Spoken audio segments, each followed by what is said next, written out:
नमस्कार दोस्तों, आपका स्वागत है आपके ही YouTube चैनल LP पर। आपने देखा होगा कि अक्सर घरों में लोग गैर कानूनी काम करने में लिप्त रहते हैं। आजकल बहुत सारी जगह देखने में आया है, कानून को किनारे रखकर अपनी मनमानी करने में लोग आमादा हो गए हैं और ऐसे में उनके इस कृत्य से अपराध जन्म लेता है और उस अपराध में वो खुद संलिप्त पाए जाते हैं। तो आप कोई भी कार्य करें तो उसके अंतर्गत जो कानूनी तौर पे ज़रूरी चीज़ें हैं उनका पालन करें, उसके बाद उन कार्य को अंजाम दें।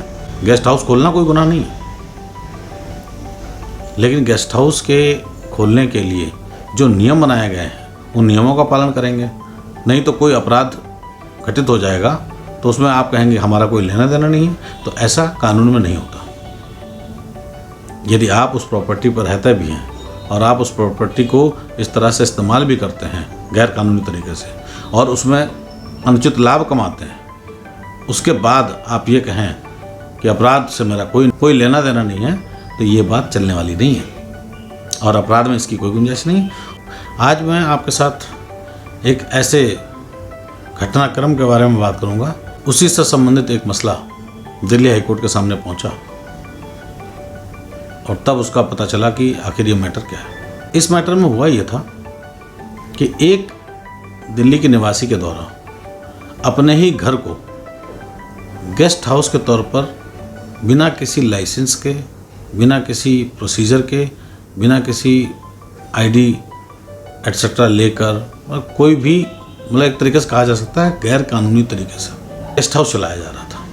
वहाँ पर लोग किसी न किसी के साथ आते थे और अपना जो भी उन्हें करना होता था वो करके चले जाते थे। लेकिन इस गेस्ट हाउस वाले व्यक्ति को सब कुछ पता होते हुए भी गैर कानूनी तरीके से काम किया जा रहा था। अभी हाल ही में एक जितेंद्र नाम का लड़का किसी नाबालिग लड़की को, जो कि मुश्किल से 16 साल की रही होगी, उसे लेकर इनके उसी गेस्ट हाउस में जो इनका रेजिडेंस भी है लेकर आता है और उसके साथ गलत कार्य करता है, कई बार करता है और उस लड़की को उसने बंधक बना के लेकर आया था वो। और उसके बाद लड़की के पिता के द्वारा इस घटना के बारे में जब थाने में, कंसर्न थाने में बताया गया, शिकायत दर्ज की गई, तब इसकी FIR की गई। इसकी FIR सुसंगत धाराओं में, जहां पॉक्सो एक्ट की धाराएं भी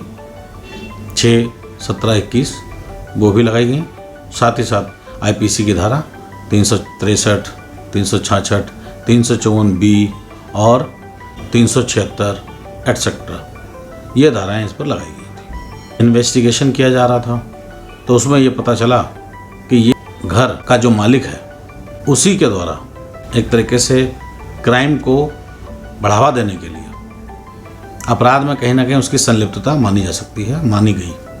जब उसकी गिरफ्तारी होने की उसको आशंका हुई तो वो दिल्ली हाईकोर्ट में एंटीसिपेटरी बेल यानी कि अग्रिम जमानत के लिए पहुंच गया और उसका ये कहना था कि हमारा तो कोई लेना देना नहीं है इस बात से, गेस्ट हाउस में कौन आया कौन गया ये तो होटल कर्मचारी जाने और हमें एंटीसिपेटरी बेल दे दी जाए, हमारा कोई इन्वॉल्वमेंट नहीं है। तो जब दिल्ली उच्च न्यायालय इस केस की सुनवाई कर रहा था और जब पत्रावली देख रहा था तो उस पत्रावली में एफिडेविट इनका पर्सनल दिया गया है, वो भी उसी एड्रेस का है। दूसरे, इनका ये कहना कि हमारा कोई लेना देना नहीं है। जिस घर में आप रह रहे हो और जिस घर को आप गेस्ट हाउस की तरह इस्तेमाल भी कर रहे हो वो भी गैर कानूनी तरीके से, तो एक तरीके से अपराध में संलिप्तता मानी जाएगी।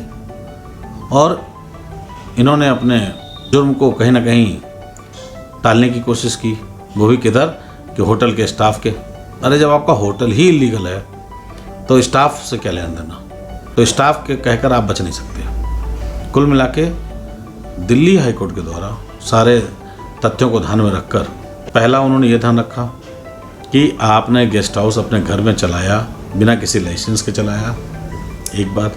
दूसरा, जो आने वाले लोग हैं उन आने वाले लोगों की ना तो आपने आईडी ली ना एड्रेस। इससे साफ पता चलता है कि आप उस जुर्म को कहीं ना कहीं बढ़ावा दे रहे हैं, उस अपराध को कहीं ना कहीं बढ़ावा दे रहे हैं। और उसके अंदर यदि इन्होंने उस लड़के की आईडी और बच्ची की आईडी ली होती है तो ये घटना कभी ना घटती।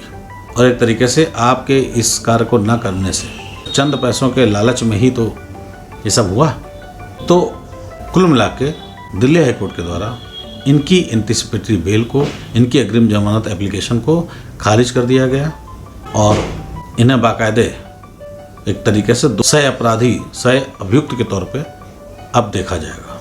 किसी नाबालिग बच्ची को कोई बंधक बना के लेकर आए किसी अन्य जगह पर, एक गेस्ट हाउस में, और उसमें इस तरह का कुकर्म करे और उसके बाद आपको कुछ पता ना चले, जबकि आपकी बिल्डिंग वही है, आपके रहने वाले स्थान पर ही ये सब हो रहा। तो कोर्ट ने साफ इनकार कर दिया कि नहीं, ये झूठ जो है उनका पकड़ा गया और उन्हें जो है अब गिरफ्तारी और अपना केस जो उनके खिलाफ केस बना है, और निश्चित तौर पर बहुत समय के लिए अब वो जेल में रहेंगे और ट्रायल चलेगा।